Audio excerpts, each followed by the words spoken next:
Bonjour à tous, c'est Psyplay, j'espère que vous allez bien. Nous nous demandions comment gérer les appartements dans l'extension à louer des Sims 4. Maintenant, nous le savons grâce au trailer du gameplay. Quand je dis appartement, je fais aussi référence aux maisons mitoyennes et aux pièces à louer, bref, aux fameuses unités en location sur un même terrain. Mais j'ai aussi envie de vous parler d'une possible et même probable déception pour pas mal de joueurs, même si c'était prévisible. Bien le bonjour à toi, nouvelle polémique. Et aussi d'un bel espoir pour l'avenir des Sims 4. Le programme est ambitieux pour cette nouvelle vidéo d'information, mais puisque nous sommes nombreuses et nombreux à être franchement excités par la sortie de Alloué, il est important de prendre le temps de discuter de tout ça ensemble. Si cette vidéo vous plaît, n'hésitez pas à vous abonner, mais aussi à mettre un like et écrire un commentaire pour soutenir la chaîne. Concrètement, ça permet à YouTube de comprendre que vous aimez la vidéo et donc il la propose davantage à d'autres fans des Sims. J'adore vous lire et discuter en commentaire.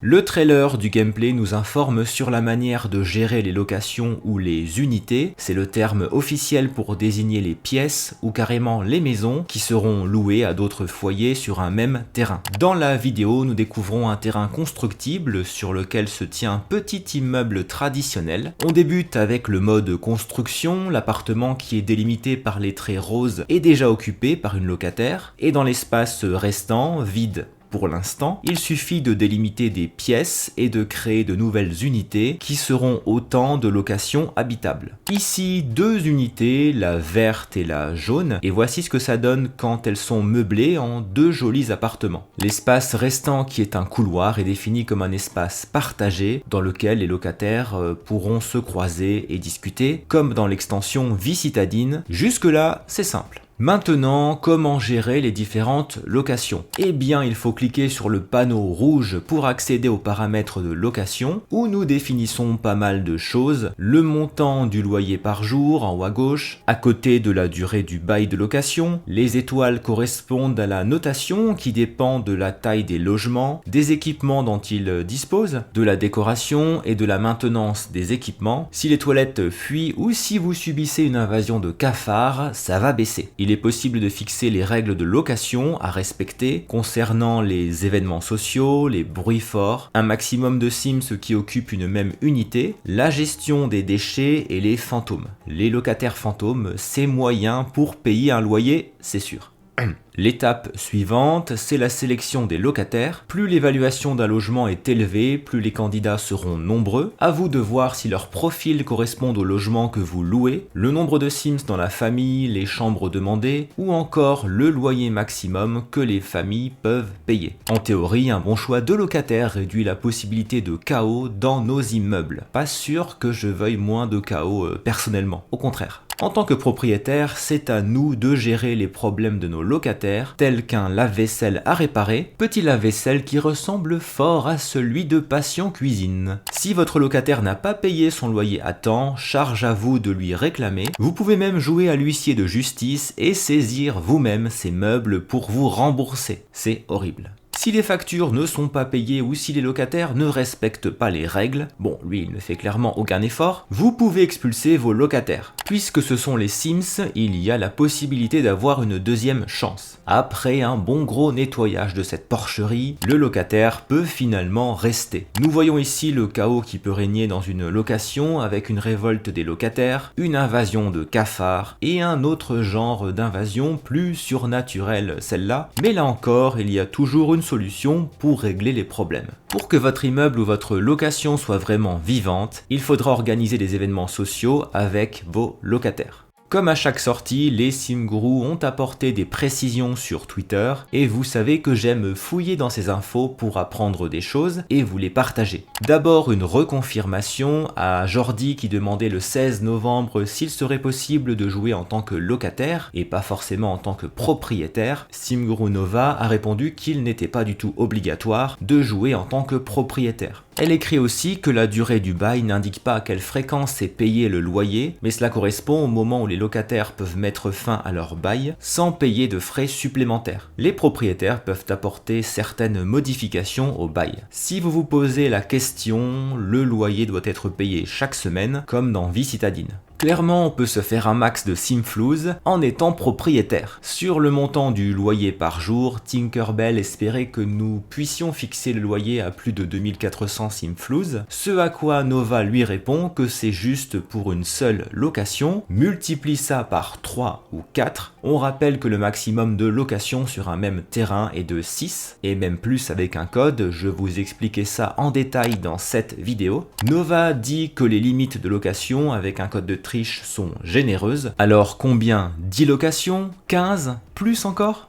Autre information, il n'y a pas d'objet obligatoire pour les locations, tout est permis. Les terrains résidentiels existants peuvent être convertis en location résidentielle très facilement en sélectionnant chaque pièce et en attribuant l'unité montrée dans la bande-annonce d'aujourd'hui. Pas de toilette dans un appartement loué, on appelle ça une grosse arnaque, non? Et un gros problème aussi. Vous l'avez compris, il est possible de construire et de louer des logements qui ne sont pas fonctionnels, ce que confirme Nova, je la cite, comme juste une série de pièces carrées 1x1, sans porte, dans les coins opposés du terrain, toutes affectées à la même unité. Bien sûr, pourquoi pas, nous voulions donner une liberté totale. La liberté de cette extension est juste géniale. On voit d'ici les vidéos challenge qui vont fleurir avec des appartements inhabitables. SimGuru Ninja a aussi révélé par cette capture d'écran que d'autres règles seront permises dans les locations comme celle de posséder des animaux.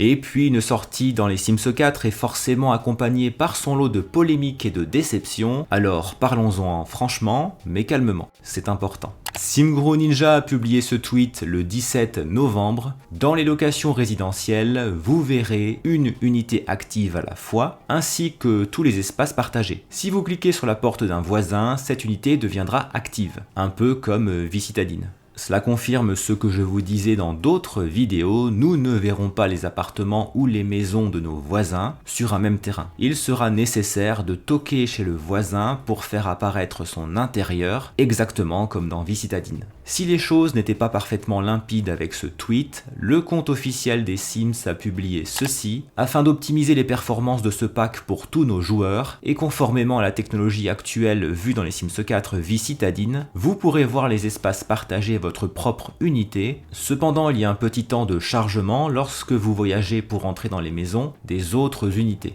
Bon, la crainte que j'ai évoquée en vidéo et que nous avons partagée en commentaire est une réalité. Il y aura bel et bien des écrans de chargement, non seulement pour changer de foyer sur un même terrain, ça c'était une évidence vu le fonctionnement des Sims 4, mais aussi pour aller visiter ses voisins, exactement comme dans Vie citadine. Du fait du fonctionnement des Sims 4 qui nécessite des chargements nombreux, c'était prévisible. Pour autant, cela a provoqué la déception et même la colère de très nombreux joueurs. En voici quelques exemples. Pour Mouna, une armée de points d'interrogation, puis, mais dans les Sims 2, la vie en appartement, vous pouviez passer d'un emplacement à un autre sans écran de chargement. Il y a plus de 10 ans. Pour Nia, les graphismes étaient bien pires dans les Sims 2. Soyez sérieux s'il vous plaît. Et on lui répond, ok, et nous sommes en 2023, nous devrions avoir et les beaux graphismes et le bon gameplay. Il y a une pluie d'autres réactions qui vont dans le même sens, certaines étant parfois agressives et ou dans le jugement pur et simple de ceux qui ne sont pas d'accord, ce qui nous amène à une double question, est-ce qu'il était prévisible qu'il y ait des temps de chargement entre les locations, et puis est-ce que c'est acceptable dans les Sims 4? Votre avis m'intéresse beaucoup, je vous donnerai le mien en fin de vidéo.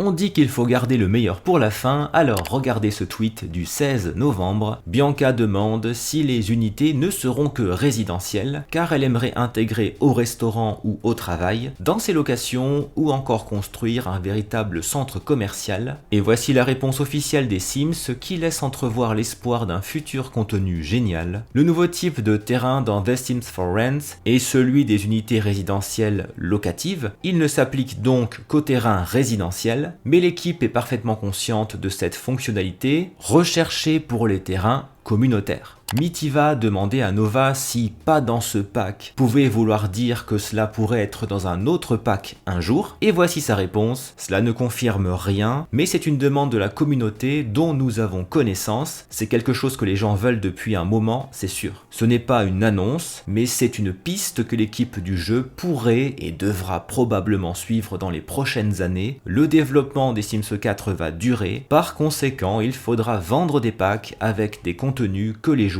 demandent. On est d'accord que des terrains mixtes ou multifonctionnels comme je les appelle, ce serait génial, non ?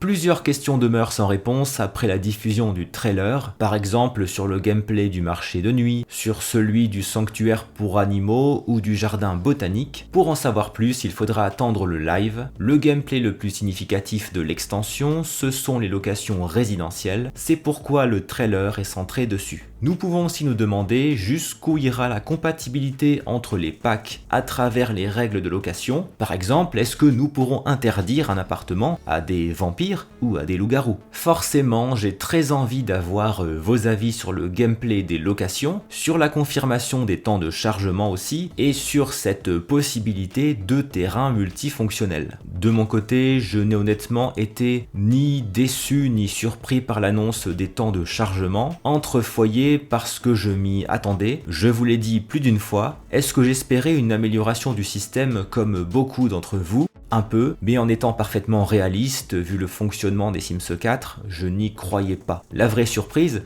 cela aurait été qu'il n'y ait pas de chargement. La question me semble plutôt celle d'une amélioration de la technologie de base du jeu, qui nécessiterait une refonte totale, qui prendrait du temps et qui coûterait beaucoup d'argent. C'est peu probable, vu les choix faits dans le développement. Pour autant, cela n'a pas cassé ma hype pour cette extension, parce que je sais que je vais pouvoir loger plein de familles sur les maps. Ça me donne plein d'idées de construction que j'ai commencé en off, parfois depuis longtemps. J'accepte le fonctionnement des Sims 4, même si je peux espérer mieux, je vous le dis souvent, et aussi entendre et comprendre les déceptions. D'ailleurs, si vous êtes déçu et en colère, sentez-vous parfaitement autorisé à l'écrire en commentaire. On est là pour discuter, pour échanger nos points de vue dans le respect et pas pour être tous d'accord. N'oubliez pas le petit like de soutien. Merci beaucoup d'avoir regardé cette vidéo jusqu'au bout. On se retrouve en commentaire. À très bientôt.